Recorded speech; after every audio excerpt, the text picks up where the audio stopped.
Hello বন্ধুরা, একবার ভাবুন তো যদি আপনার বাবা পৃথিবীর সবথেকে শক্তিশালী যোদ্ধা হতেন আর সে যদি আপনাকে তার সাম্রাজ্য টিকিয়ে রাখার দায়িত্ব দেন, তাহলে আপনার ফিলিংসটা কেমন হবে? আজকে যে গল্পটা নিয়ে এসেছি সেখানে একটা ছেলের ভিতর লুকিয়ে আছে এমন এক শক্তি যার রহস্য কেউ জানে না। সে পালিয়ে বেড়াতো নিজের অতীত থেকে, কিন্তু ভাগ্য তাকে টেনে নিয়ে যায় এমন এক যুদ্ধের দিকে যেখানে তার প্রতিপক্ষ তার নিজের বাবা। আর এই যুদ্ধেই আছে টেন রিংস নামের এমন এক শক্তি যা ভুল মানুষের হাতে পড়লে পুরো পৃথিবী ধ্বংস হয়ে যেতে পারে। তাই ভিডিওটা শেষ পর্যন্ত দেখুন, কারণ আজ আমরা ঢুকে যাচ্ছি মার্বেলের এমন এক দুনিয়ায় যেখানে রয়েছে মার্শাল আর্ট, মিস্টিক পাওয়ার আর ফ্যান্টাসি, যেখানে প্রতিটা ঘুষি, প্রতিটা স্টান্ট আর প্রতিটা ভিএফএক্স শট এক কথাই অসাধারণ। আর মার্বেল সিরিজের এক একটা সিনেমা মানি ধামাকা। তাহলে আর বেশি কথা না বলে মেইন স্টোরিতে চলে যাই। গল্পের শুরুতে আমরা এক প্রাচীন যোদ্ধাকে দেখতে পাই যার নাম ওয়েনবু। সে তার পুরো বাহিনী নিয়ে শত্রুদের বিরুদ্ধে যুদ্ধ করছে। আমরা দেখতে পাই যে ওয়েনবু হাতে 10টি রিং পরে আছে, আর এই রিং এর বিভিন্ন ধরনের শক্তি রয়েছে যা প্রয়োজন অনুসারে শত্রুদের ধ্বংস করতে ওয়েনবুকে পুরোপুরি সাহায্য করে। এই রিংগুলির মধ্যে আধ্যাত্মিক শক্তি ছিল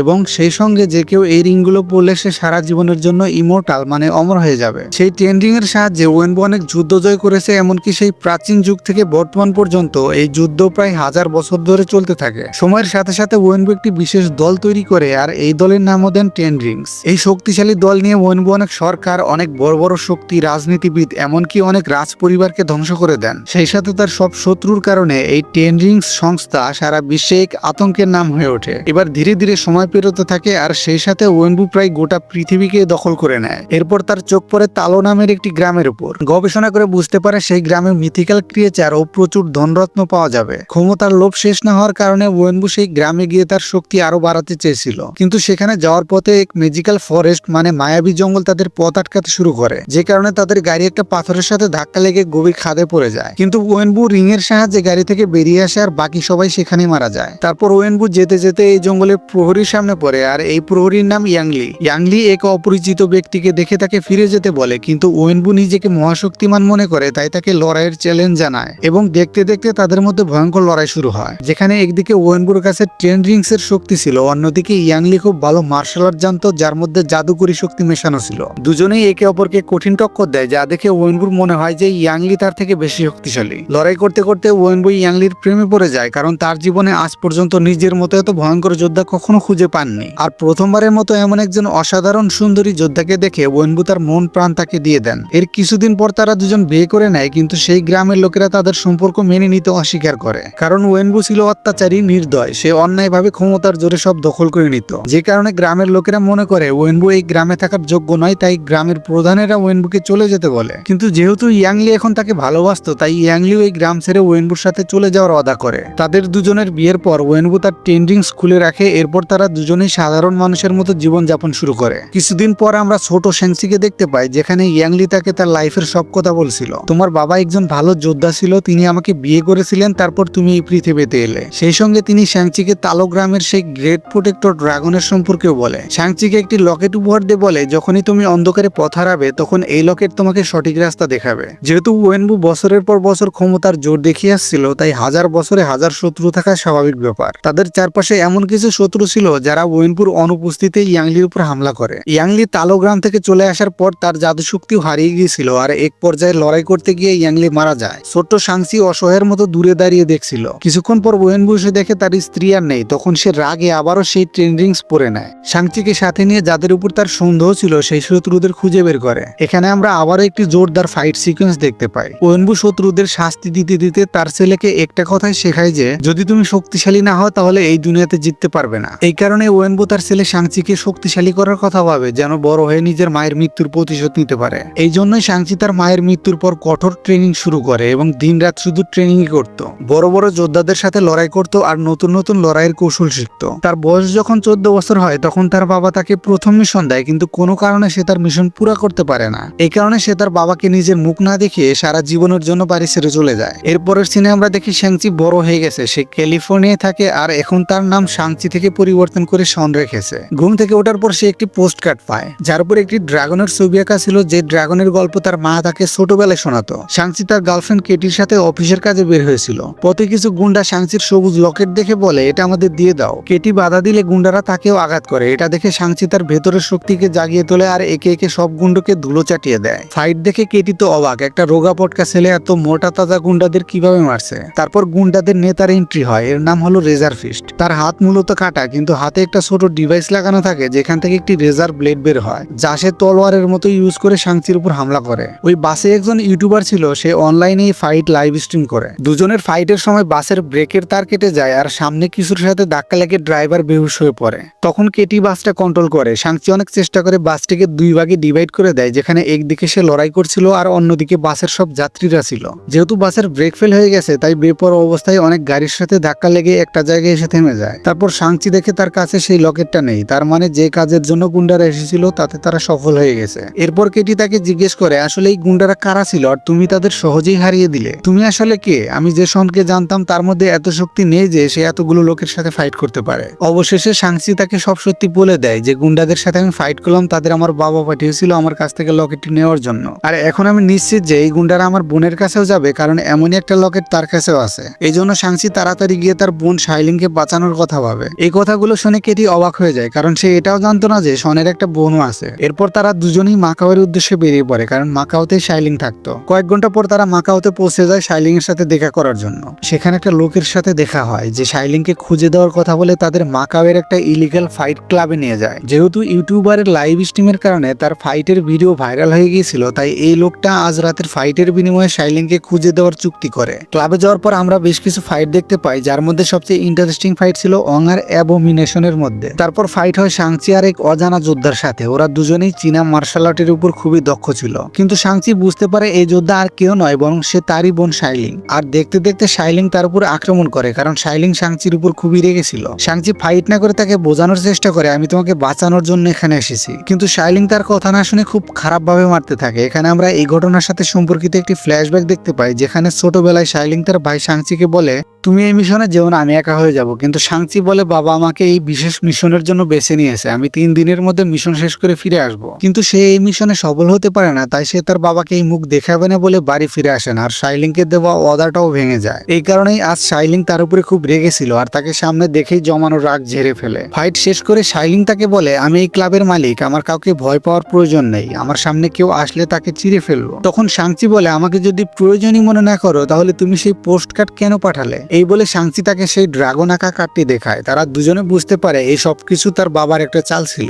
হঠাৎ করেই সেখানে তার বাবার টেন্ডিং স্টিম হামলা করে। সুযোগ পেয়ে শাইলিং সেখান থেকে বেরিয়ে যায়, কিন্তু কেটি আর শাংচি ফেসে যায়। এদের মধ্যে বাসে হামলা করা সেই রেজার ফিস্টও ছিল, আর তার সাথে আরো একজন নতুন ফাইটার ছিল যার নাম ডেথ ডিলার। শাংচি আর কেটি সেখান থেকে পালাতে চায় আর বাসের খাঁচার মধ্য দিয়ে অন্য বিল্ডিং এ যাওয়ার চেষ্টা করে, কিন্তু টেন্ডিংস এর সকল ফাইটার ছিল খুবই দক্ষ, তাই বাঁচার কোনো সুযোগ পায় না। এক সময় আমরা বুঝতে পারি কেটি হয়তো মরে যাবে, তখন শাইলিং এসে তাকে বাঁচিয়ে নেয়। শাইলিং তার ভাইকে বলে, কেউ মাঝপথে ছেড়ে গেলে কেমন লাগে এবার বুঝেছো? তখনই ডেথ ডিলার এসে শাইলিং এর লকেট চুরি করে নিয়ে যায়। সে দৌড়ে হেলিকপ্টারে উঠতে যাচ্ছিল, তখন শাংচি তার উপর ঝাঁপিয়ে পড়ে। তারপর দুজনের মধ্যে কঠিন ফাইট শুরু হয়। এখানে ডেথ ডিলার ছিল কংফু স্টাইলের মাস্টার, যে ছোটবেলায় শাংচিকে কঠোর প্রশিক্ষণ দিয়েছিল, কিন্তু ডেথ ডিলার হেরে যায় আর শাংচি তাকে মারতে যাচ্ছিল, তখন ওয়েন বুশে তাকে থামিয়ে দেয়। সে বলে, আমি জানতাম আমার কোনো যোদ্ধাই তোমাকে হারাতে পারবে না, কারণ তুমি আমার ছেলে। তারপর শাংচি, কেটি, শাইলিং তিনজনই তার বাবার সাথে বাড়িতে যায়, যেখানে আমরা দেখতে পাই ওয়েনবু তার টিমকে আগের চেয়েও অনেক শক্তিশালী করে তুলেছে। রাতে শাইলিং কেটিকে তার পরিবার সম্পর্কে বলে, আমার মা ইয়াংলির মৃত্যুর পর বাবা আমার সাথে কথা বলে ছেড়ে দেয়, আর সে আমাকে কংফু ট্রেনিংও করতে দিত না। আমার লড়াই করতে খুব ভালো লাগতো, তাই আমি দূর থেকে দেখে দেখে একাই কংফু ট্রেনিং করতাম। কিন্তু একদিন শাংচি মিশনে যায় আর ফিরে আসে না, তখন আমি একা হয়ে পড়েছিলাম, আর এই কারণে আমি বাড়ি ছেড়ে পালিয়ে যাই। তারপর মাকাও গিয়ে নিজের সাম্রাজ্য তৈরি করি।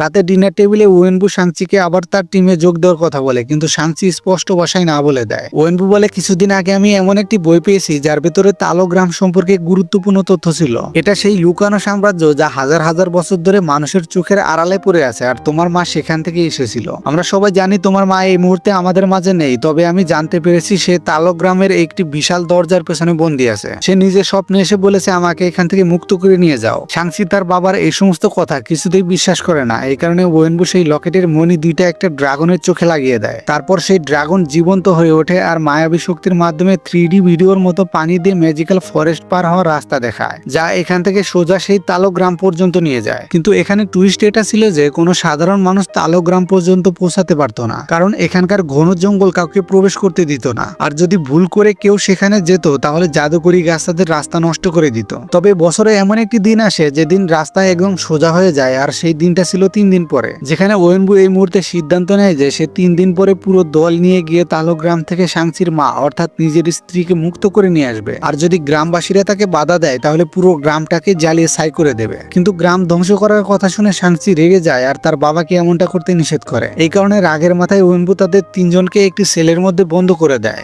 সেখানে আমরা এই গল্পের আরো একটি ক্যারেক্টারের সাথে পরিচিত হই, এর নাম ম্যান্ডারিন। ম্যান্ডারিন শাংচিকে বলে, তোমার বাবা আমাকে অনেকদিন হলো এখানে বন্দি করে রেখেছে। আমরা সেখানে একটা জাদুকরী প্রাণীকেও দেখতে পাই, এর নাম মরিস। সে ম্যান্ডারিনের সাথে পোষা প্রাণীর মতো আচরণ করছিল। এর মাথা না থাকা সত্ত্বেও বেশ রঙিন আর সুন্দর ছিল। এই প্রাণীটা কিছু বলতে পারে না, কিন্তু এর ভাষা ম্যান্ডারিন খুব ভালোভাবেই বুঝতে পারছিল। ম্যান্ডারিন ওদের বলে, এই প্রাণীটা তোমার মায়ের সাথে তালোগ্রাম থেকে এসেছিল, কিন্তু এখন সে নিজের বাড়ি যেতে চায়। আর এই কারণেই মরিস আজই শাংচিকে তালোগ্রামে যাওয়ার রাস্তা বলে দেওয়ার জন্য তৈরি ছিল। শাংচি বুঝতে পারে যদি তার বাবার দল সেখানে আগে পৌঁছায় তাহলে পুরো গ্রামকে জ্বালিয়ে ছাই করে দেবে। তাই আগে গিয়ে গ্রামের সবাইকে সাবধান করা দরকার যে আপনাদের উপর বড় বিপদ আসতে যাচ্ছে। এই কারণেই ওরা সবাই পালানোর প্ল্যান করে। এখানে শাইলিং 14 বছর আগে এখান থেকে পালিয়েছিল, তাই পুরনো কৌশল ব্যবহার করে পালাতে শুরু করে। ওয়েনবুর কিছু লোক তাদের ধরার চেষ্টা করে, কিন্তু কেটির ড্রাইভিং স্কিল খুব ভালো ছিল, তাই সহজেই সেখান থেকে বেরিয়ে যায়। ওয়েনবু সবকিছু সিসিটিভি ফুটেজে দেখে খুব রেগে যায় আর তার টেন্ডিং স্ট্রিমকে সেই তালোগ্রাম ধ্বংস করে দেওয়ার জন্য তৈরি হতে বলে। ওরা মরিসের সাহায্যে মায়াবী জঙ্গল পার হওয়ার চেষ্টা করে আর অনেক সমস্যার পর একটা ট্যানেল পর্যন্ত পৌঁছায়। সেখান থেকে বেরিয়ে অবশেষে জাদুকরি তালোগ্রামে প্রবেশ করে।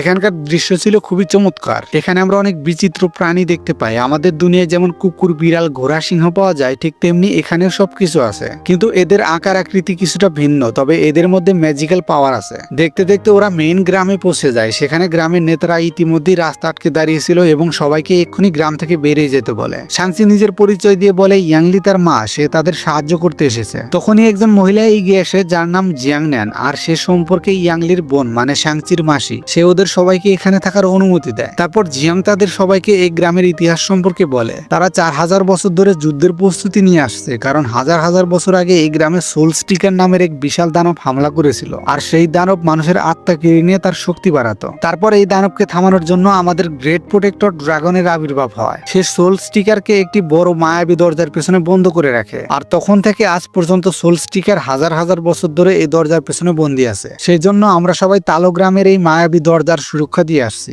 তখন শাংচি তাকে সবকিছু বুঝিয়ে বলে, আমার বাবা ওয়েনবু এখানে আসছে মাকে মুক্ত করে নিয়ে যেতে, আর তার ধারণা মা ওই বড় মায়াবী দরজার পিছনে বন্দী আছে, আর সে যদি এখানে এসে মাকে না পায় তাহলে পুরো গ্রামকে ধ্বংস করে দেবে। জিয়াং বলে, হতে পারে সেই দানবটাই তোমার মায়ের রূপে তোমার বাবাকে নিজের দিকে টানছে, কারণ সে জানে এই পৃথিবীতে তোমার বাবাই এতটা শক্তিশালী যে এই দরজা ভেঙে তাকে মুক্তি দিতে পারে। কথাগুলো শুনে শাংচি বুঝতে পারে এই বিশাল দরজা খোলার ক্ষমতা শুধু টেন্ডিং এর শক্তির মধ্যে আছে। তারপর সেখানে অনেক অস্ত্র দেখতে পায়, যার মধ্যে বর্ষা, তীর এবং নানা ধরনের অস্ত্র ছিল। এবার জিয়াং শাংচি আর শাইলিংকে তাদের মায়ের রেখে যাওয়া উপহার দেয়। এটা আসলে মূলত এই গ্রামের যোদ্ধাদের পোশাক ছিল। তারপর ওরা তিনজন যুদ্ধের জন্য ট্রেনিং শুরু করে। শাইলিং রশির মাথায় লাগানো ধারাল ফলা দিয়ে ট্রেনিং করে, যা দূর থেকে আঘাত করার জন্য বেশ ভালো ছিল। অন্যদিকে কেটি তীর ধনুক দিয়ে ট্রেনিং শুরু করে। আর ফাইনালি শাংচিকে দেখতে পাই, সে তার মাসি জিয়াং এর কাছ থেকে মায়ের মতো মায়াবী শক্তি মেশানো কংফু শেখার ট্রেনিং করে, আর জিয়াং তাকে খুব ভালোভাবে প্রশিক্ষণ দেয়। পরের দিন সব যোদ্ধারা লড়াইয়ের জন্য তৈরি হয়, আর সেখানে আমরা মিথিক্যাল ক্রিয়েচারও দেখতে পাই। শাইলিং আর শাংচি তাদের যুদ্ধের পোশাক পরে নেয়, কিন্তু কেটিকে এই যুদ্ধে নিতে চায় না, কারণ সে খুবই দুর্বল ছিল, কিছুই পারে না। তারপর ওয়েনবু তার পুরো টিম নিয়ে গ্রামে চলে আসে। প্রথমে গ্রামের প্রধানেরা ওয়েনবুকে চলে যেতে বলে, আর দেখতে দেখতে দুই দলের মধ্যে ব্যাপক যুদ্ধ শুরু হয়। একদিকে গ্রামের যোদ্ধারা অনেক শক্তিশালী ছিল, অন্যদিকে টেন্ডিং টিমের কাছে অত্যাধুনিক অস্ত্র ছিল, যা দিয়ে তারা ভয়ানকভাবে লড়াই করছিল।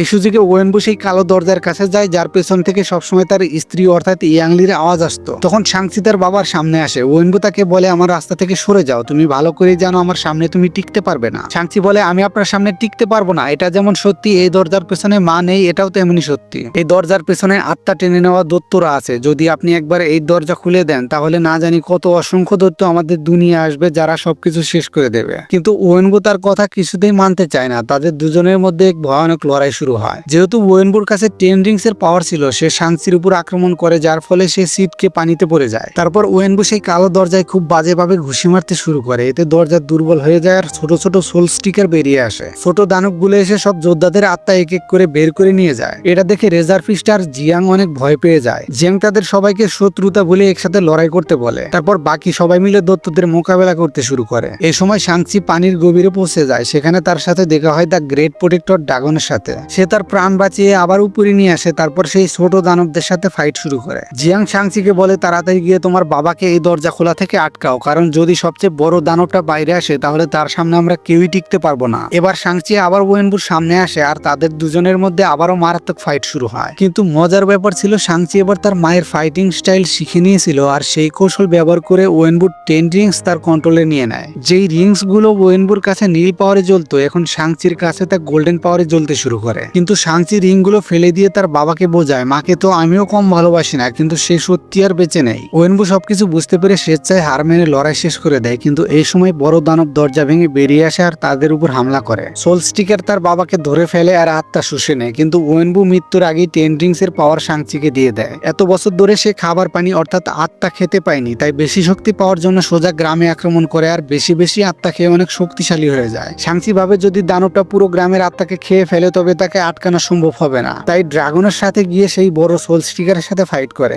যদিও এতক্ষণে সোল স্টিকার অনেক আত্মা খেয়ে ড্রাগনের চেয়েও বেশি শক্তিশালী হয়ে গিয়েছিল, তাই সে ড্রাগনকে ধরে তার আত্মাও টেনে নিয়ে তাকে মেরে ফেলতে শুরু করে। সাংচি ড্রাগনকে বাঁচানোর পুরো চেষ্টা করে, কিন্তু শাইলিং খুব বিপদে ছিল, তাকে বাঁচানোর কথা ভেবে খুব সংকটজনক পরিস্থিতিতে পড়ে যায়। তখন কেটি সোল স্টিকারের গলা লক্ষ্য করে তীর নিক্ষেপ করে, এতে সোল স্টিকার ড্রাগনকে ছেড়ে দেয়। এখন সুযোগ পেয়ে ড্রাগন তার পানির শক্তি ব্যবহার করে সোল স্টিকারকে বন্দি করে নেয় এবং সাংচির 10 রিং তার পেটের মধ্যে ঢুকিয়ে দেয়। তারপর পুরো শক্তি দিয়ে সোল স্টিকারকে চিরে ফেলে। আর এর সাথেই আজকের অসাধারণ মুভিটা এখানে শেষ হয়। এই মুভির কাহিনীটা কেমন লাগলো যদি ভালো লেগে থাকে তাহলে অবশ্যই কমেন্ট করে জানাও, আর যদি কমেন্ট করতে না পারো তাহলে একটা লাইক দিয়ে যাও, কারণ তোমাদের এক একটা লাইক আমাকে ভিডিও বানাতে উৎসাহ দেয়।